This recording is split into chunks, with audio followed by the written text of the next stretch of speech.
So I stopped at a Jack in the Box on the way here, and the girl behind the counter says, "Hiya, are you having an awesome day?" Not, "How are you doing today?" No, "Are you having an awesome day?" Which is pretty shitty, because it puts the onus on me to disagree with her. Like, if I'm not having an awesome day, suddenly I'm the negative one. Usually when people ask how I'm doing, the real answer is I'm doing shitty. But I can't say I'm doing shitty, because I don't even have a good reason to be doing shitty. So if I say I'm doing shitty, then they say, "Why? What's wrong?" And I have to be like, I don't know, all of it. So instead, when people ask how I'm doing, I usually say I'm doing so great. But when this girl in the Jack in the Box asked me if I was having an awesome day, I thought, well, today I'm actually allowed to be feeling shitty. Today I have a good reason. So I said to her, well, my mum died. And she immediately burst into tears. So now I have to comfort her, which is annoying. Meanwhile, there's a line of people forming behind me who are all giving me these really judgy looks because I made the Jack in the Box girl cry. And she's bawling and she's saying, "I'm sorry, I'm so sorry." And I'm like, it's fine. I mean, it's not fine, but, you know, it's fine. And I would like to order a double Jack meal, but I've kind of got somewhere to be, so maybe less with the crying and more with the frying, huh? And the girl apologizes again, and she offers me a free churro with my meal. And as I'm leaving, I think, I just got a free churro because my mom died. No one ever tells you that when your mom dies, you get a free churro. Anyway, I'm sorry, that's not part of it. Alright, okay, here we go, let's do this. Here I am, BoJack Horseman, doing a eulogy, let's go. Beatrice Horseman, who was she? What was her deal? Well, she was a horse.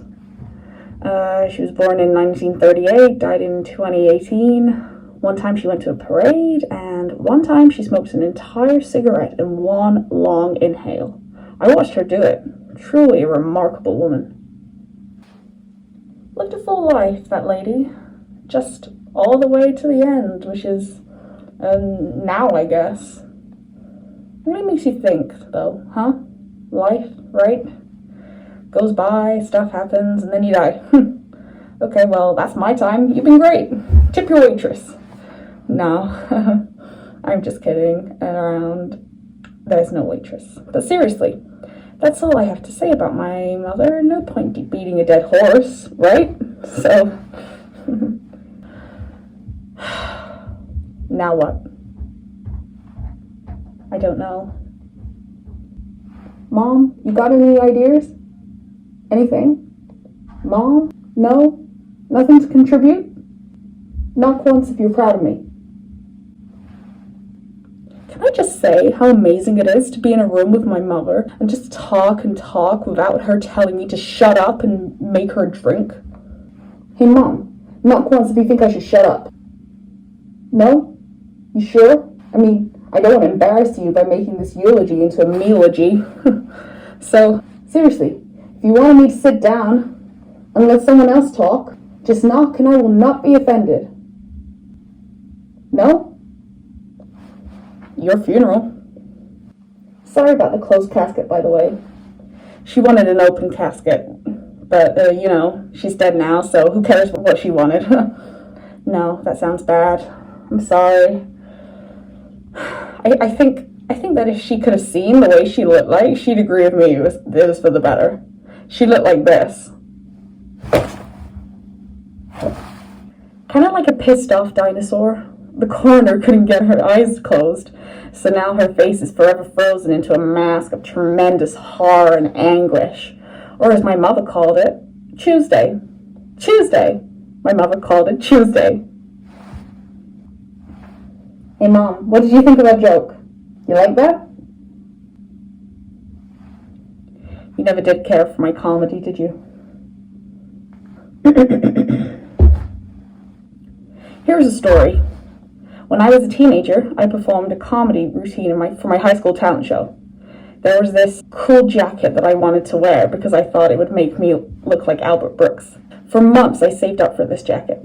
But when I finally had enough, I went to the store and it was gone. They had just sold it to someone else.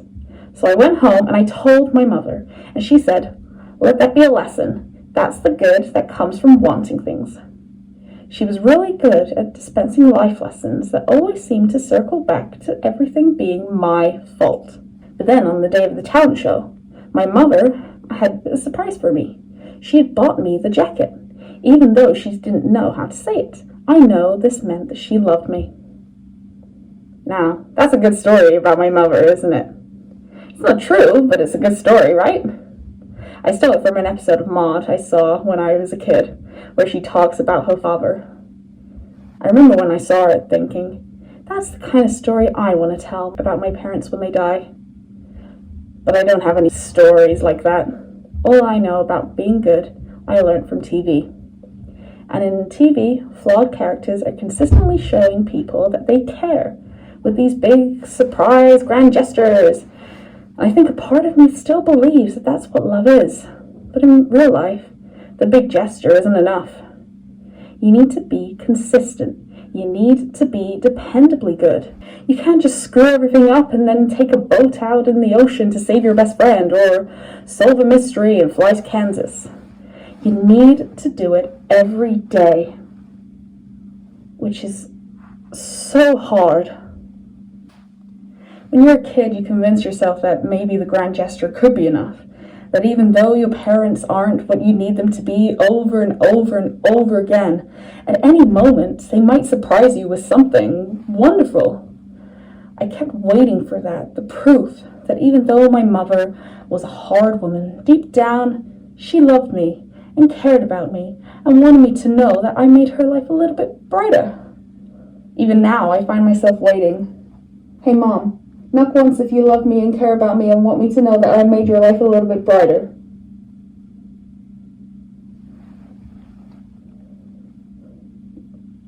My mother did not go gentle into that good night. She went clawing and fighting and thrashing, hence the face. If you'd seen her, I swear to God, the only thing you'd be thinking about right now is that I'm nailing this impression. I was in the hospital with her during those last few moments, and they were truly horrifying, full of nonsensical screams and cries. But there was this moment, this one instant of strange calm, where she was looking in my direction, and she said, "I see you." That's the last thing she said to me. I see you. Not a statement of judgment or disappointment, just acceptance and simple recognition of another person in the room. Hello there. You are a person, and I see you. Let me tell you, it's a weird thing to feel at 54 years old that for the first time in your life, your mother sees you. It's an odd realization that that's the thing you've been missing, the only thing you really wanted all along, to be seen. And it doesn't feel like a relief to finally be seen. It feels like, oh, it turns out that you knew what I wanted, and you waited until the very last moment to give it to me. I was prepared for more cruelty. I was sure that she would get her one final zinger about how I let her down, about how I was fat and stupid and too tall to be effective Lindy Hopper, how I was needy and a burden and an embarrassment. All that I was ready for. I was not ready for I see you. Only my mother could be lousy enough to swipe me with a moment of connection on her way out. But maybe I'm giving her too much credit. Maybe it wasn't about connection. Maybe it was a I see you, like you might have the rest of the world fooled, but I know exactly who you are. That's more my mum's speed. Or maybe she just literally meant, I see you. You are an object that has entered my field of vision. She was pretty out of it by the end, so maybe it's dumb to try and attribute it to anything. Back in the 90s, I was in a very famous TV show called Horsing Around. Please, hold your applause. And I remember one time a fan asked me, hey, You know that episode where the horse has to give Ethan a pep talk after Ethan finds out that his crush only asked him to the dance because her friends were having a dorkiest date contest? In all the shots of the horse, you can see a paper coffee cup on the kitchen counter, but in the shots of Ethan, the coffee cup's missing. Was this because the show was making a statement about the fluctuant subjectivity of memory and how even two people can experience the same moment in entirely different ways? And I didn't have the heart to be like, no man, some crew guy just left their coffee cup in the shot. So instead, I was like, yeah. Maybe this is just like that coffee cup. Maybe we're dumb to try and pin significance into every little thing. Maybe when someone says, I see you, it just means I see you. Then again, it's possible she wasn't even talking to me, because if I'm being honest, she wasn't really looking at me. She was looking just past me. There was nobody else in the room, so I want to think she was talking to me, but honestly, she was so far gone at that point, who knows what she was seeing. Who are you talking to, Mom? Maybe she saw my dad.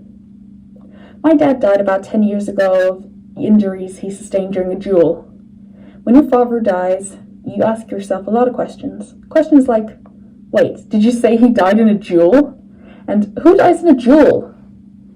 The whole thing was so stupid. My dad spent his entire life writing this book, but he couldn't get any stores to carry it out or any newspapers to review it. Finally, I guess this one newspaper thought he was pretty hilarious, because they ran a review and tore him to shreds. So my father, ever the proud Mary, decided he would not stand for this besmirchment of his honor.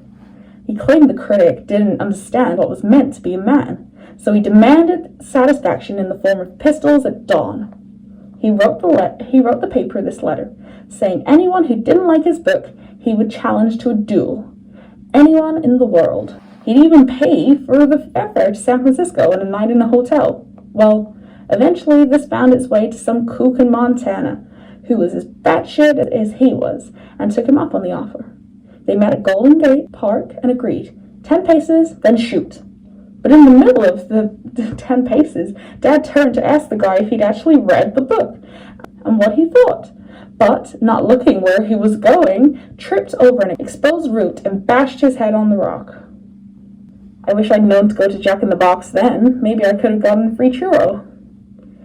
It would have been nice to have something to show for being the son of Butterscotch Horseman.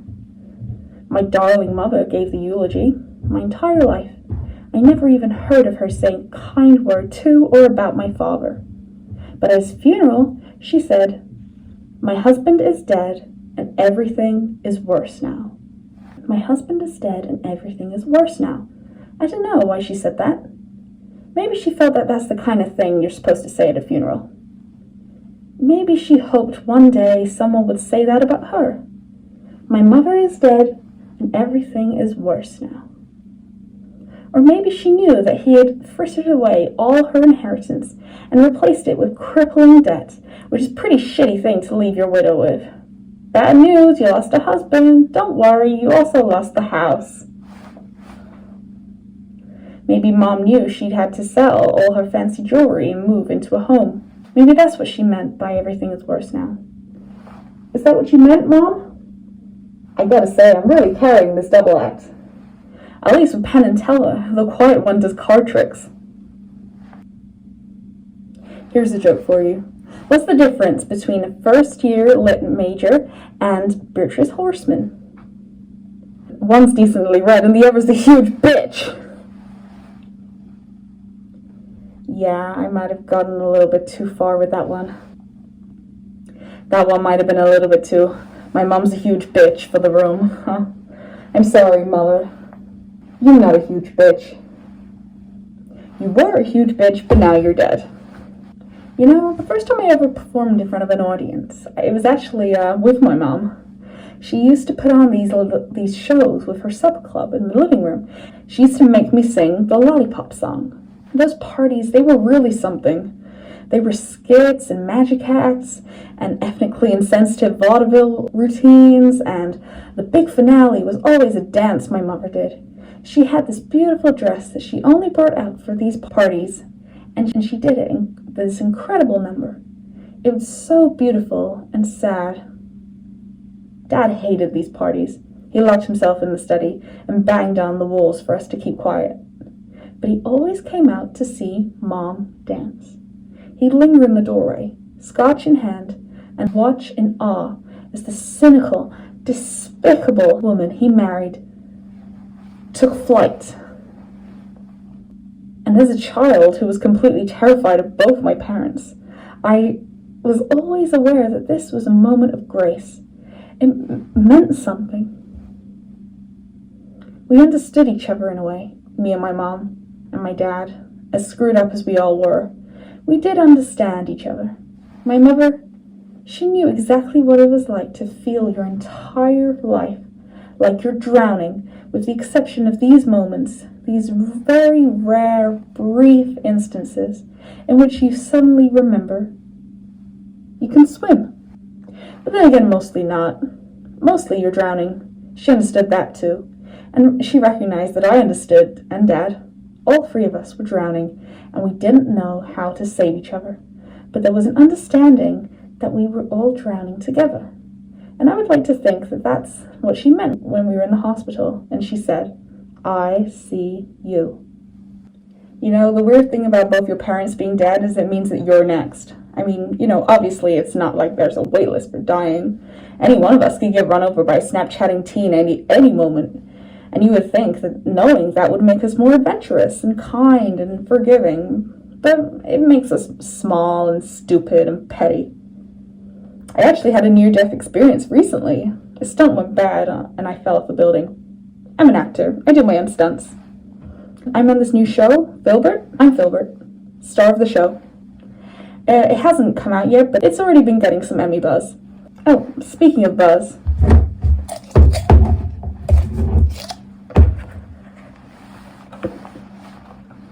Supposed to take 2 of these every morning, but my days are so screwed up because of the shooting schedule. I don't even know what morning means anymore.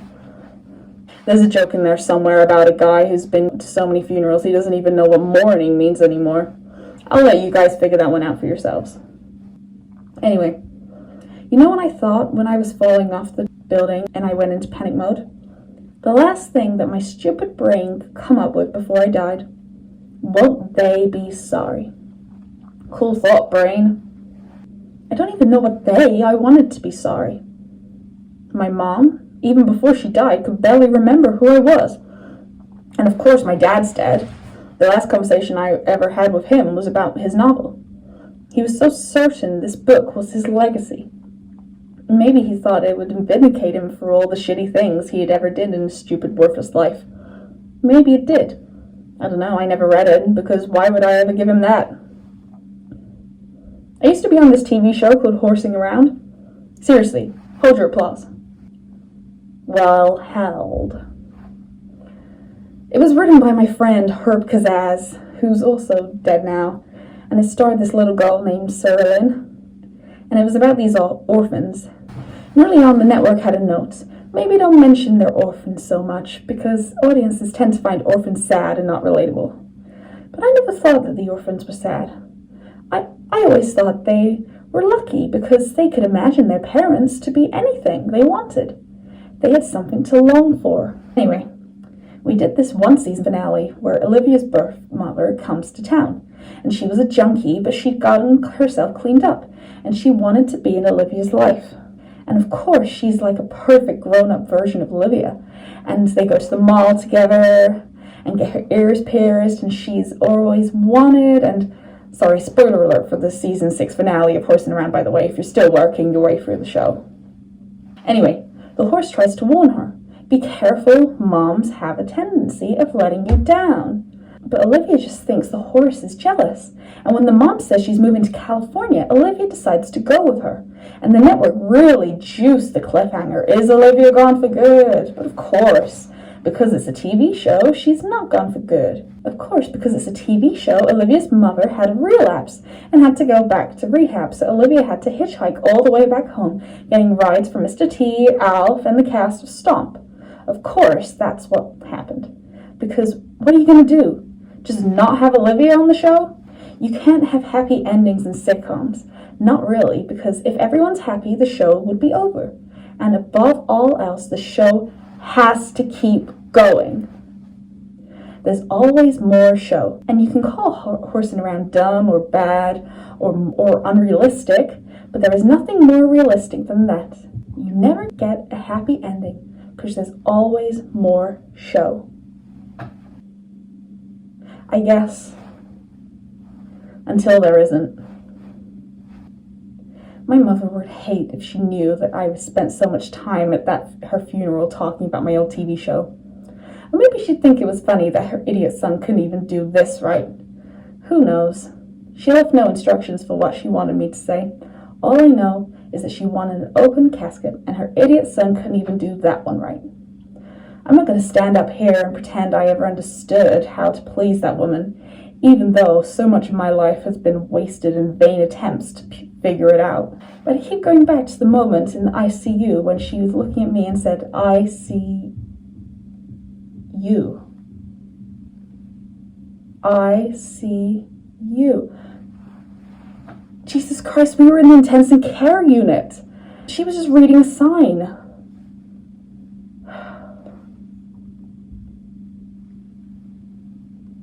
My mom died, and all I got was this free churro. You know the shittiest thing about all of this? Is that when that stranger behind the counter gave me that free churro, that small act of kindness showed more compassion than my mother gave me her entire goddamn life. Like, how hard is it to do something nice for a person? That woman at the Jack in the Box didn't even know me. I'm your son. All I had was you.